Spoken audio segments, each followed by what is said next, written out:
இயேசு அவனை நோக்கி, இன்றைக்கு நீ என்னுடனே கூட பரதீசில் இருப்பாய் என்று மெய்யாகவே உனக்கு சொல்லுகிறேன் என்றார்.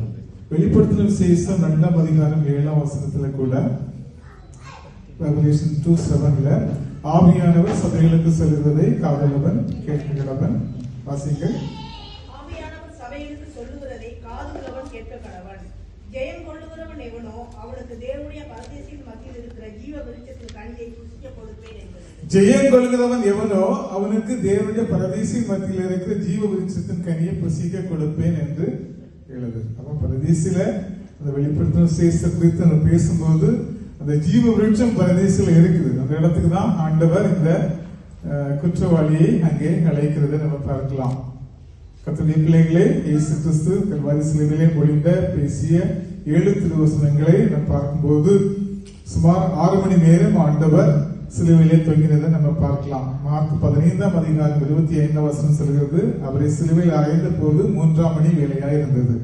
மத்திய எழுதின சுவிசேஷம் 27ஆம் அதிகாரம் 46ஆம் வசனத்தில் வாசிக்கும் போது 9ஆம் மணி நேரத்தில் இயேசு ஏலி ஏலி லாமா சபக்தானி என்று மிகுந்த சத்தமிட்டு குறிப்பிட்டார். அதற்கு என் தேவனே ஏன் என்னை கைவிட்டு என்று அர்த்தமா. அப்படின்னா சுமார் 6 மணி நேரம் சிலுவையில நமக்காக சர்வலோகத்துடைய பாவத்துக்காக ஆண்டவர் சொன்னார். அந்த சிலுவையினுடைய பாவம் வேதப்படி சொல்லுகிறாங்க சுமார் ஒரு 1/2 கிலோமீட்டரோட கொஞ்சம் கூட ஒரு 600 மீட்டர்ஸ் இருக்குன்னு சொல்றாங்க. கரடு முரடான ஒரு பாதை. கர்த்தர் இயேசு நமக்காக பாவமானார், நமக்காக சாபமானார், நமக்காக நீதியானார், நமக்காக பழுதற்ற பலியானார், பாவ நிவாரணமானார். இந்த இடத்துல பார்க்கும்போது சிலுவையில் அறையப்பட்ட அந்த இடத்துல பார்க்கும்போது அதனுடைய பேக்ரவுண்டா பார்க்கும்போது லூக்கா 23ஆம் அதிகாரத்தில் 39 42 வரையிலும் வாசிக்க.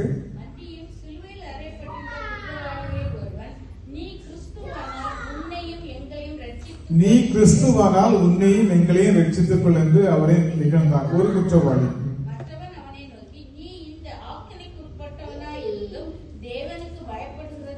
நீ இந்த ஆக்கினைக்குட்பட்ட ஒரு குற்றவாளியாக இருந்தும் கூட நீ தேவனுக்கு பயப்படவில்லையே என்று சொல்லி அவனை பார்த்து கேட்கிறான். இந்த குற்றவாளி நாமோ நியாயப்படி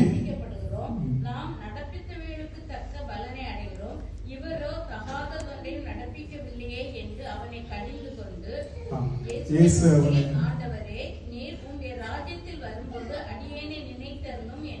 அவனை அந்த நல்ல குற்றவாளி நம்ம சொல்றோம். அவரை அந்த மற்ற குற்றவாளி உதாசீனம் பண்ணக்கூடிய அந்த குற்றவாளி நோக்கி சொல்கிறான், நீ இந்த ஆக்கினைக்கு உட்பட்டவனாக இருந்தும் கூட கடைசி நேரத்துல சிலுவையில தொங்குறாங்க, சில மணி நேரத்துல இறந்து போவாங்க, அவங்க திருப்பி நோ டர்னிங் பேக். அந்த மாதிரி ஒரு நேரத்துல கூட ஒரு குற்றவாளி என்ன செய்கிறான், ஆண்டவரை நிந்திக்கிறான்.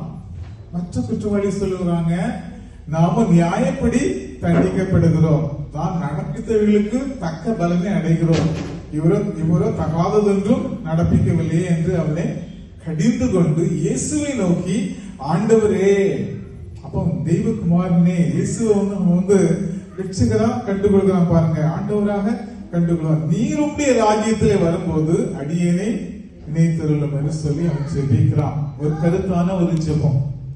அப்படிப்பட்ட அந்த கருத்தான ஜெபத்துக்கு ஆண்டவர் உடனே பதில் கொடுக்கிறார். இயேசு அவரை நோக்கி, இன்றைக்கு நீ என்னுடனே கூட பரதீசில் இருப்பார்.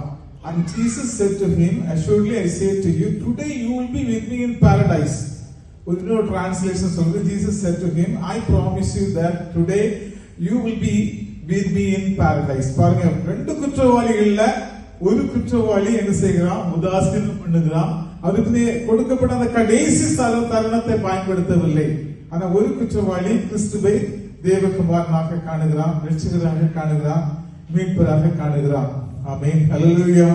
கர்த்தருடைய பிள்ளைகளே, இந்த உலகத்துல நமக்கு கொடுக்கப்பட்ட நாட்கள்ல நமக்கு கொடுக்கப்பட்ட வாய்ப்புகளை பயன்படுத்துகிறோமா, இல்லாவிட்டால் முறுமுறுத்து கொண்டே இருக்கிறோமா, பிரச்சனைகளை பேசிக்கொண்டே இருக்கிறோமா?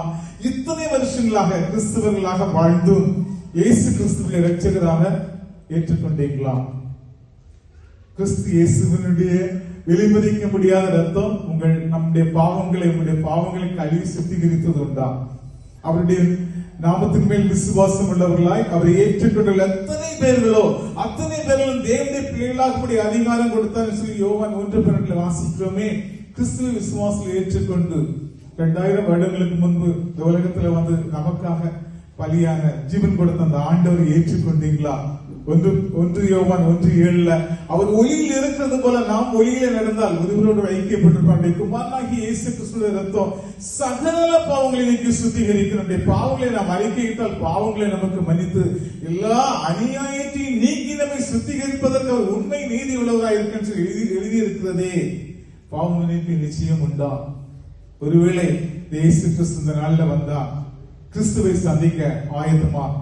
Where do you spend your eternity? உன்னுடைய நித்தியத்தை நீ எங்கே கழிப்பாய்? கர்த்தருடைய பிள்ளையே, உன்னுடைய முடிவில்லாத நாட்களை எங்கே கழிப்பாய்? உன்னுடைய மரணத்துக்கு பின்பதான முடிவில்லாத வாழ்க்கையை யாரோடு கழிப்பாய்?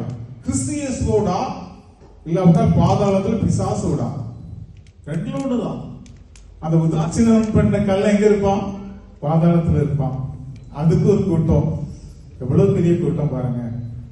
இந்தியாவில் 7 லட்சத்துக்கு அதிகமான கிராமங்கள்ல ஒரு திருச்சபை கூட இல்லை. 1-2 குடும்பங்கள் கூட, கிறிஸ்தவ சாட்சியின் குடும்பங்கள் கூட இல்லை. வேதம் என்ன சொல்லுது? ராஜ்யத்தினுடைய இந்த சுவிசேஷம் பூலோகமெங்குமுள்ள சகல ஜாதிகளுக்கும் சாட்சியாய் பிரசங்கிக்கப்படும். அப்போது முடிவு வரும். கர்த்தருடைய வரியை குறித்து அநேகர் என்னெல்லாமோ பேசுறாங்க, படம்லாம் போட்டு சொல்றாங்க. ஆனா முக்கியமான ஒரு காரியம், சுவிசேஷ பிரபல்யம் உண்டாக வேண்டும். சுவிசேஷம் சாட்சியாய் பிரசங்கிக்கப்பட வேண்டும். அப்போதுதான் முடிவு வரும் என்று சொல்லி வேதம் சொல்லுகிறது. கர்த்தருடைய பிள்ளைகளே, அப்படிப்பட்ட ஒரு உன்னதமான ஒரு வாய்ப்பை பயன்படுத்துகிறோமா?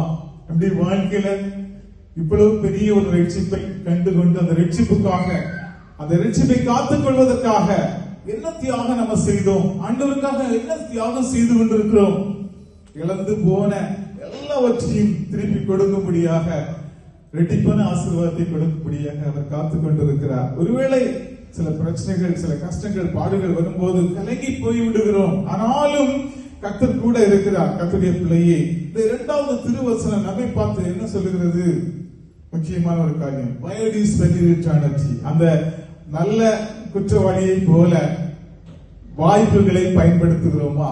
உன்னுடைய நித்தியத்தை எங்கே கழிப்பாய்? உன்னுடைய முடிவில்லாத நாட்களை எங்கே கழிப்பாய்? உன்னுடைய மரணத்துக்கு முன்பதான முடிவில்லாத ஜீவியத்தை யாரோடு கழிப்பாய்? இயேசு கிறிஸ்துவோடா பிசாசோடா?